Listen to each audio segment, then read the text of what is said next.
Today on the worshippercruznetwork, we're going to talk about the relationship triangles. And I know we've all seen these little triangular examples where a boy meets a girl, they like each other, and they have a common goal. And as they pursue that goal, they get closer to each other.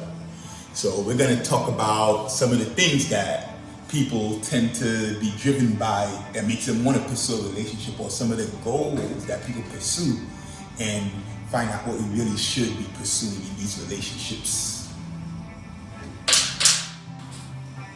The first triangle we'll start with is social status.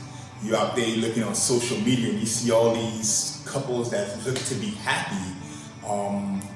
And so you want to carry that title. You want to be able to go out there and say, I got a boyfriend, I got a girlfriend. But then chances are that none of you are really ready for a relationship and what it takes to be in a successful relationship. So while you're investing your time and your money looking good for others, you find yourself at the gates of hell behind closed doors. It's important to know, not everyone is as happy as they post to be. Next triangle we'll look at is sex. Boy meet girl and they want to pursue sex. We get a lot of that in our society today. And the truth is, yes, sex is good, sex is great. But then sex is also an exchange of energies and spirits. And I gotta tell you that sex is one of the most bipolar aspects of a relationship. Sex will not be good enough to keep someone faithful when they don't even intend to stay. And yet, sex seems to keep people in toxic relationships longer than they need to be there. So you see that bipolarity of sex right there? So someone that doesn't want to stay is not going to stay. It doesn't matter how good you are sexually, anything like that. It's not going to keep somebody. Someone that does not want to stay is not going to be kept. The third triangle we'll look at is money. Money, a lot of us will see, like in movies and things like that, you see a lot of successful business couples. But the honest truth is that when you're pursuing money, it's just going to keep you wanting more and more. It could even get you to the point where you start neglecting your partner just to chase after the bag. These are the kinds of relationships where the selfish individuals will start looking to divorce just to get a percentage of everything, or even desire to plan their partner's death just to try to get that insurance money. The fourth triangle, ministry. As great as ministry is, even ministry doesn't have what it takes to carry a relationship. Opportunities can be missed, doors will be closed, and eventually it'll cause your relationship to become dry and boring because all you ever knew how to do with your partner is just ministry. Chances are you won't even know who the man or woman is when they step down from that podium.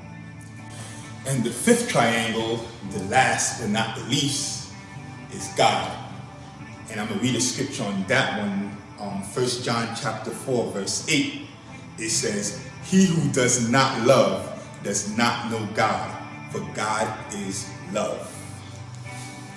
We get into our relationships and our mindsets and our emotions and everything are correct. We desire love. We want to seek after love.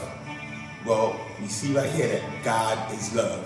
You seek after God, and as you draw closer to God, you'll find yourselves learning to love each other more as we learn the ways of the Lord.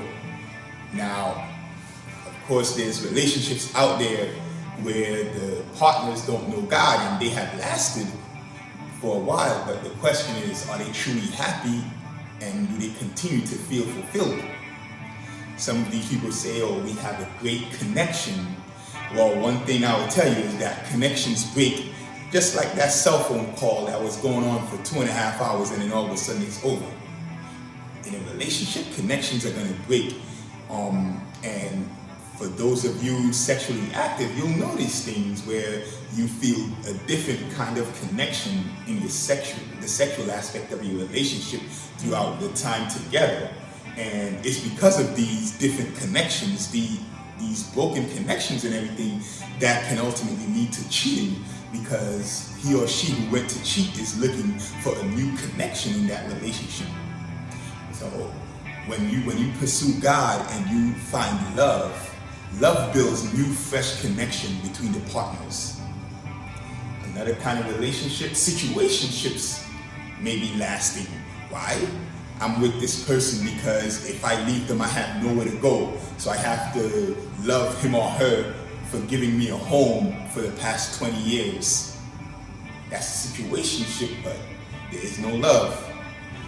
When we see or hear about marriage testimonies that these marriages have lasted for 30, 50 years and on, I guarantee you that it's because they have become a God-fearing couple.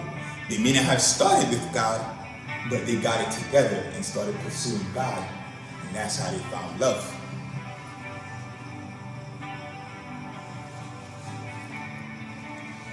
As human beings, it will take more than love. But that's another discussion. But I'm here to tell you today that love is one of the most important elements in a relationship. No one is perfect. We all got issues. But love will be the reason why you press on with your partner despite their flaws. No God, no love. No God, no love. Pursue God and you'll reach love, because God is love. If there's no God, there's no love. Thanks for tuning in. See you next time.